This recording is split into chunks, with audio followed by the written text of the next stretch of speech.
Hey everyone, it's me, Flaro Spider, and since in my last video I did my review for Spider-Man, now I'm going to be doing my review for the movie Spider-Man 2, released in 2004. And what are my thoughts on this movie? So most people would say that this is the most, they say it's either the best or one of the best Spider-Man movies, but you'll hear even more people call it one of the best superhero movies ever made, or one of the best sequels of all time. And do I agree? Let's find out. So, to give you all a heads up, I always loved this movie, but, there are moments where I can understand why you would say this is the best of the trilogy, because, well, it balances pretty much everything I liked about both the first movie and the third movie, which, yes, I am a fan of the third movie. I'll talk about that in my next video.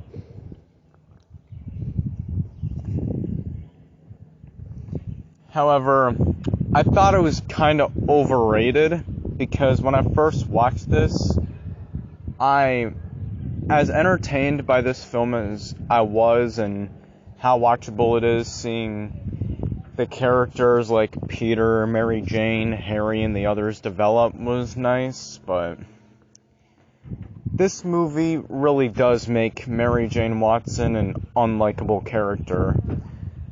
And the reason why is because, well, it's nothing against Kristen Dunst. She had a great performance. She was just playing a dislikable character. Well, mostly in Spider-Man 3 and especially this movie, but I didn't really have a problem with her in the first film. But the reason why I do not like Mary Jane in this movie is the fact how she's literally, like, so sensitive about, Peter in like, the smallest ways, like, when he's not being mean to her. Like, for example, when he's late to her, play, and then she gets mad at him, when literally, I know that she didn't know he was Spider-Man yet, but still, like, people can be late to things during traffic.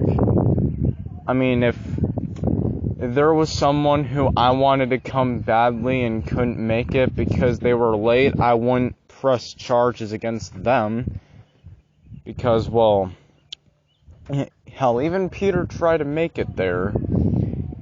Plus, well, if I had a girlfriend like Mary Jane, based on how she's acting in this movie, and how she's saying, oh, you're a terrible person, and trying to shove the fact that she has a soon-to-be fiance or whatever down his throat, like, that is just messed up. And also, another thing I didn't like about her is how in Spider-Man 3, when she got mad at Spider-Man for kissing Gwen, when it was supposed to have some kind of funny, entertaining attention, not a real thing. And even Peter was explaining it to her as well. Plus, when she uses the phrase, had her polished fingernails all over you. She's honestly way too protective of it. Well, I don't know, I've never really been in a relationship, so I don't really know how that feels. But anyway, enough talk about that, and enough talk about Spider-Man 3 as well, because this is about Spider-Man 2. Let's talk about the good stuff, because that was, like, the only flaw I really saw with this movie. Considering how Mary Jane is a character that we're supposed to like, but she's unlikable in this film. While Gwen in the Amazing Spider-Man movies and MJ, obviously talking about Michelle Jones from the Tom Holland movies, are clearly the better love interests. But in this movie, though, like I said, it has a really nice dark tone to it. Good way of setting up Harry to become Newt Goblin in the next film when he finds out that Peter is Spider-Man. Dr. Octopus is a great villain, easily a top 4 Spider-Man villain, I'd say. I know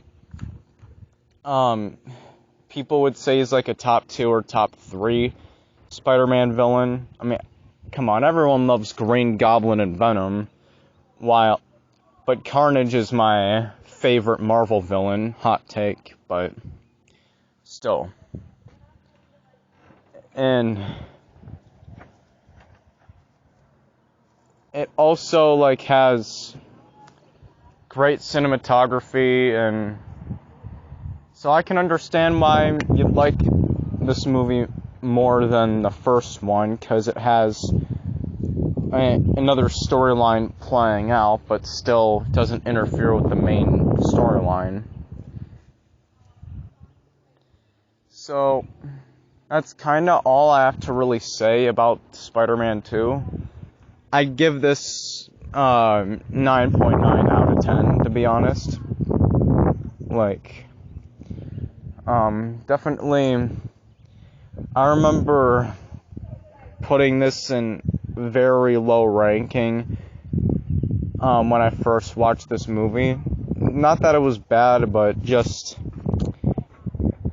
thought that it had some issue with how they developed the characters, along with Harry as well. But that was just a nitpick. So, let me know what you thought of this video and what you thought of Spider-Man 2, and also like this video, subscribe if you're new, which I would especially appreciate because I went from 188 to 185 subscribers somehow, and still trying to get up to 200 once I go back to 188 subscribers. In which I have a feeling Reverse Flash was behind this, but that's a different story for a different time. And hopefully I'll find enough time to review Spider-Man 3 in my next video, but like I said in my last video, I'm now on vacation, and the place I'm at does not have very good service, so expect it by Wednesday at the earliest, unless I have something else going on. But again, hopefully I'll find enough time to review Spider-Man 3. Also, comment below any future video ideas you got for me, in case I run out of them in the future, and if they sound interesting to me. And like the Critical Drinker said, go away now.